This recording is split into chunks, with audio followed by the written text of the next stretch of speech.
My girlfriend sneered. "You'd crumble without me." I responded, "Really?" Then I accepted the overseas promotion, secured temporary housing, and arranged mail forwarding. When she arrived at my old apartment with a rehearsed speech, a stranger opened the door. "I'm Daniel, 35, male, and I've always seen myself as capable. As a structural engineer for a global corporation, I oversee intricate infrastructure projects demanding precision and planning. I can, despite what my now ex-girlfriend might think, pair my own socks. Yet, for 5 years, I lived in a state of orchestrated dependency, a role meticulously designed by Claire, 34. Our relationship started with a rush of charisma. Claire thrives in elite public relations. Her world is optics, influence, and control. When she moved into my apartment 3 years ago, she brought that expertise home. My life became her canvas. It began subtly. She'd select my outfits, dismissing my style as painfully ordinary. She rearranged my kitchen, calling my setup chaotic. She reshaped our social life, phasing out my longtime, easygoing friends for her flashier, more connected circle. Every control tactic was cloaked as affectionate improvement. She wasn't dominating.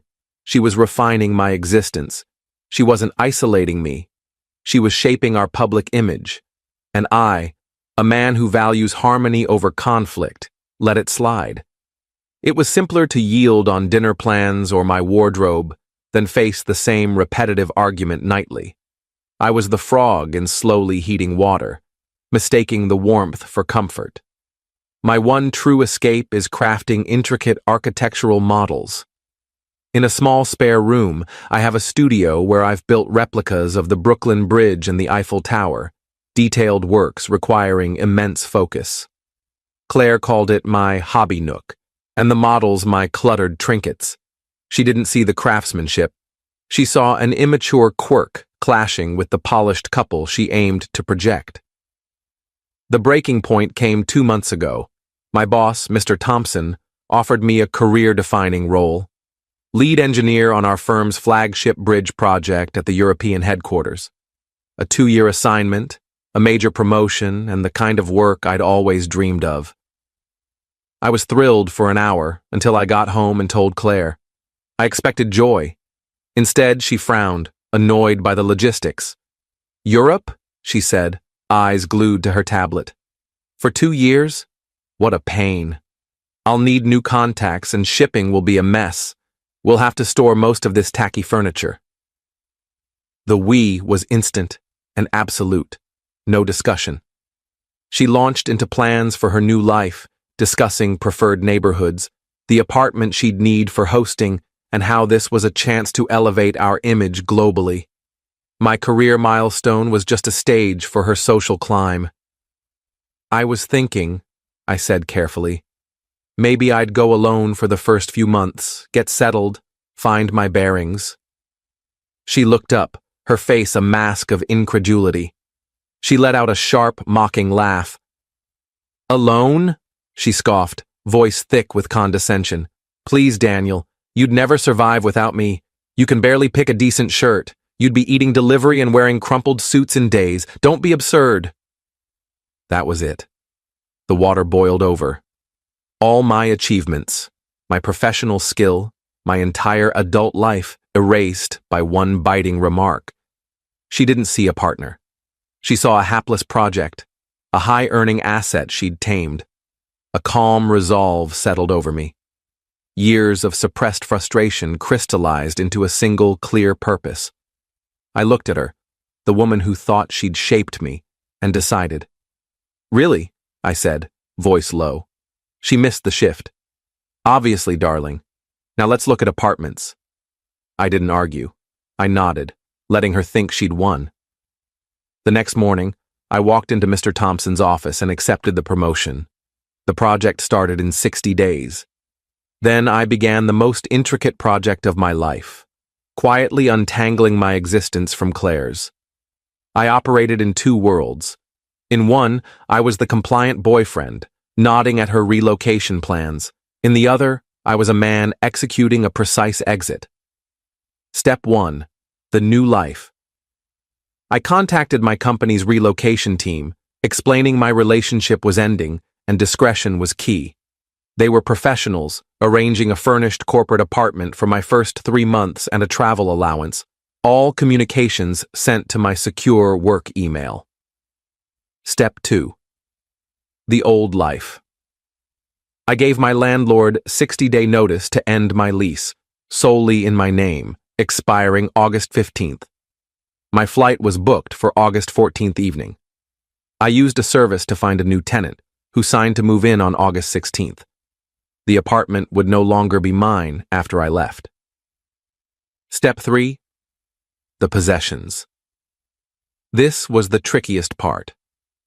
I hired movers recommended by my company, with clear instructions. My personal items, clothes, books, and especially my models, were to be professionally packed for international shipping.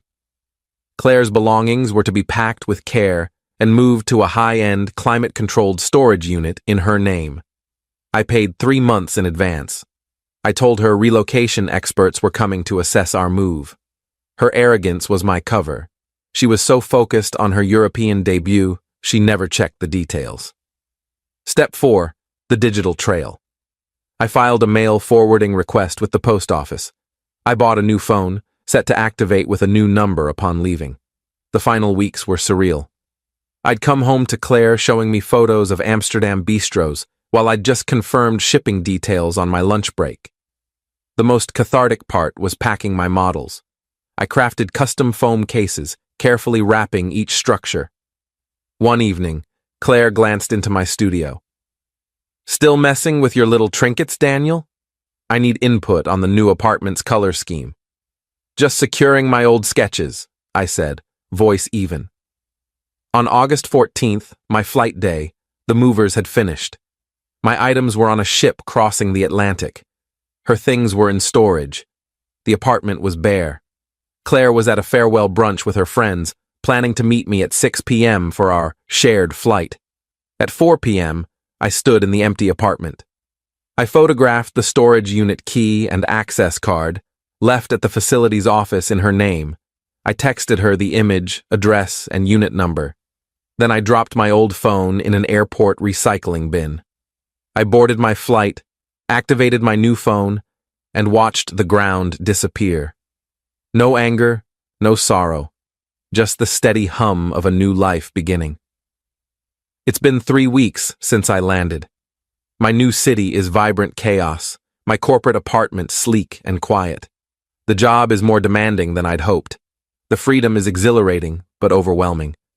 For the first week, I'd wake in a panic, half expecting Claire to barge in and reorganize my life. I didn't wait long to learn her reaction. After 48 hours, my old backup email became a battlefield. Her messages, and those from her friends and mother, traced the fallout of a distant explosion. She likely finished her brunch, tried my dead phone, then saw my text about the storage unit. Confused, she'd have gone to the apartment at 6 p.m., ready to whisk her helpless boyfriend abroad. Instead, a new tenant answered. I imagine her pushing past, demanding to know why he was in her home, then the slow horror as he explained his month-old lease. Her world, so carefully curated, unraveled on a stranger's doorstep. Her first email was raw fury, demanding where I was and what I'd done with her things. Later messages mixed threats, pleas, and accusations. Her friend, Emma, played enforcer, calling me a villain who'd left Claire broken and homeless. Her mother tried guilt, saying this wasn't the man she knew, but the real escalation, the dirty move I'd anticipated, came via my new HR department. My boss, Mr. Thompson, called me in. "Daniel, we got a troubling call at your old office. A woman claiming to be your fiancée, Claire, said there was a critical family emergency, your father's health. She was frantic, demanding your new contact and flight details." My blood chilled. My father's fine. "Thankfully," Mr. Thompson said, "our team followed protocol.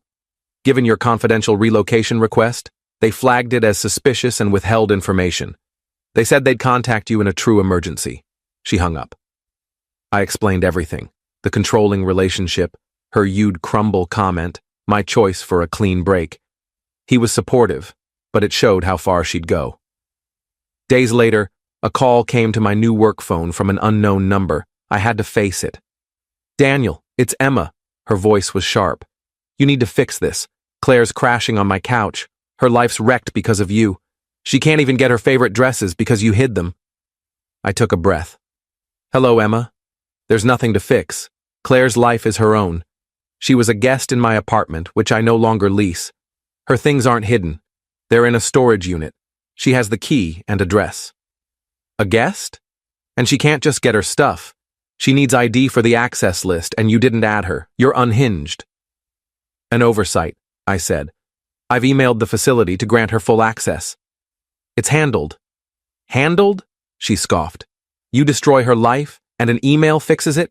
She gave up everything for you." "What did she give up, Emma?" I asked. "Her job, her friends. She lost my apartment and income. Let's be clear about her priorities." "You're a cold, manipulative coward," she said. "Is it manipulative to take a promotion?" I replied. "Is it cold to leave a relationship where I was called incompetent?" She made her view clear. I acted on it, sparing her the burden of managing me. I paused. "And tell Claire my company wasn't thrilled about her fake emergency call. It's documented. Further contact from her or you will be reported to our legal team as harassment." Silence. She likely didn't know about that move. "This isn't over, Daniel," she said, voice low. "For me it is," I replied. "I'm building a new life, one I'm fully capable of managing." I hung up.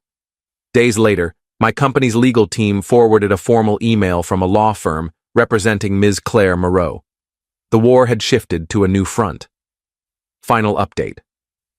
It's been 6 months since I moved.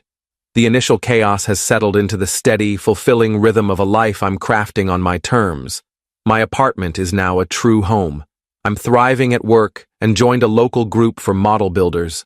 For the first time, I have peers who value my trinkets for their artistry.